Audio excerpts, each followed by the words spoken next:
Landscape with Christ and the Apostles at the Sea of Tiberias is a lesser-known painting from Pieter Bruegel the Elder, who himself was one of main figures in the Northern Renaissance.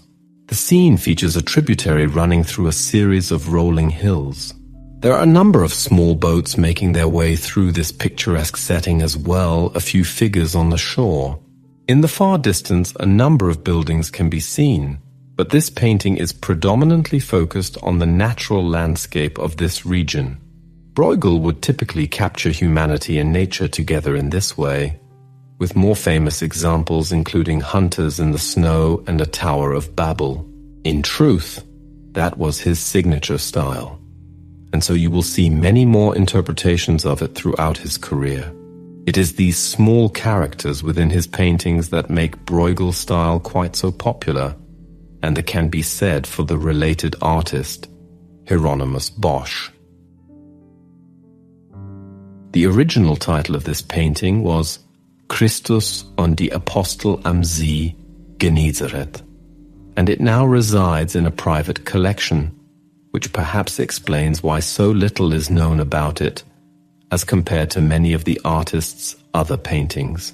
Religious scenes would prove inspirational to many great names in both the Northern and Italian Renaissance, with Landscape with Christ and the Apostles at the Sea of Tiberias itself being dated at 1553.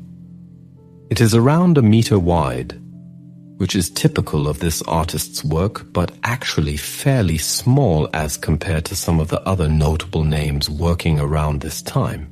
Huge canvases would often be used, where those in receipt of the paintings would have sufficiently large properties in which to hang them.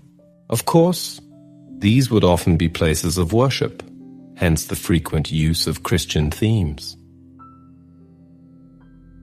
It is hard to be entirely sure of the activities of the figures in the foreground without seeing the painting in person, but it is likely to reflect Christian scripture, which explains how Peter, Thomas, Nathaniel, or Bartholomew, the sons of Zebedee, James and John, and two other of his disciples were all fishing in the Sea of Tiberias. They did not catch anything after fishing there all night, but then, when instructed by Jesus Christ on where to fish, they would then be much more successful. This would lead to their belief in the Lord as further evidence of his divine powers.